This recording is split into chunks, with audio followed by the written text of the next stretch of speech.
സാർവദേശീയ തൊഴിലാളി ദിനത്തിൽ സമരം കടുപ്പിക്കാനൊരുങ്ങി തിരുവനന്തപുരത്ത് സെക്രട്ടേറിയറ്റിന് മുന്നിൽ സമരം ചെയ്യുന്ന ആശാപ്രവർത്തകർ. ഇന്ന് രാവിലെ തൊഴിലാളികൾ മെയ് ദിന റാലി നടത്തി. സമരത്തിന്റെ 81-ാം ദിവസമായ ഇന്ന് രാപ്പകൽ സമരയാത്രയുടെ ഫ്ളാഗ് ഓഫും നടക്കും. യാത്രയുടെ ക്യാപ്റ്റൻ MA ബിന്ദുവിന് പ്രമുഖ ഗാന്ധിയൻ ഡോക്ടർ MP മത്തായി പതാക കൈമാറും.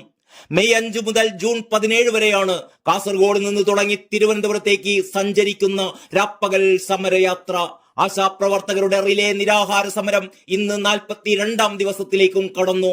N ശോഭനകുമാരി, ലേഖ സുരേഷ്, P ലാര്യ എന്നിവരാണ് നിരാഹാര സമരം അനുഷ്ഠിക്കുന്നത്.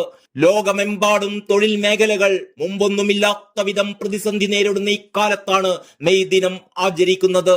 1890 മുതലാണ് മെയ് 1 ലോക തൊഴിലാളി ദിനമായി ആചരിക്കപ്പെട്ടു തുടങ്ങിയത്. അസംഘടിത തൊഴിലാളി മേഖലയിലെ ചൂഷണങ്ങൾക്കെതിരെ ഉയർന്നുവന്ന പ്രക്ഷോഭമായിരുന്നു അത്. 18-ാം നൂറ്റാണ്ടിൽ ഷിക്കാഗോയിൽ തുടങ്ങിയ സമരം ലോകമെങ്ങുമുള്ള തൊഴിലാളികൾക്ക് ഊർജമായി മാറുകയായിരുന്നു. അവകാശങ്ങളെക്കുറിച്ച് തൊഴിലാളികളെ ബോധവാന്മാരാക്കിയ കൂട്ടായ്മയായിരുന്നു അത്. 8 മണിക്കൂർ ജോലി, 8 മണിക്കൂർ വിശ്രമം, മിച്ചമുള്ള 8 മണിക്കൂർ പഠനത്തിനും ജോലിക്കും. അതായിരുന്നു അമേരിക്കയിലെ തെരുവുകളിൽ മുഴങ്ങിയ മുദ്രാവാക്യം.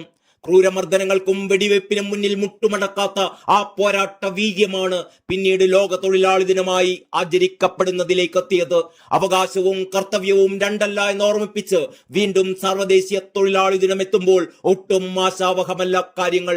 ലോകത്ത് പലയിടത്തും തൊഴിലിടങ്ങൾ സമ്മർദ്ദ കേന്ദ്രങ്ങളായി മാറിയിരിക്കുകയാണ്. കൂട്ടപ്പിരിച്ചുവിടലുകൾ എങ്ങും അന്യമല്ലാതായി മാറുന്നു.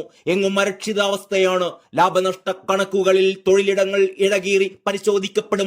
ഇന്ത്യയിൽ ഉൾപ്പെടെ സർക്കാർ സ്വകാര്യ മേഖലകൾ പീഡന കേന്ദ്രങ്ങളായി മാറിക്കൊണ്ടിരിക്കുന്നു. അധികാര കേന്ദ്രങ്ങൾക്ക് നേരെ ഉയരുന്ന പ്രതിഷേധങ്ങൾക്ക് മാധ്യമ ശ്രദ്ധയിൽ നിന്ന് പുറത്താകുന്നതുവരെ മാത്രമാണ് ഇന്ന് ആയുസ്. തൊഴിലിടങ്ങളിലെ കണ്ണുനീരുകൾ ഒറ്റപ്പെട്ടതായി മാറുന്നു. ആയുസിന്റെ നല്ലൊരു പങ്കും സർക്കാരിന് വേണ്ടി അധ്വാനിച്ചവർ കറിവേപ്പില പോലെ വലിച്ചെറിയപ്പെടുന്നതും ആശാസമരമടക്കമുള്ള പോരാട്ടങ്ങളിലൂടെ നമ്മൾ കാണുകയാണ്.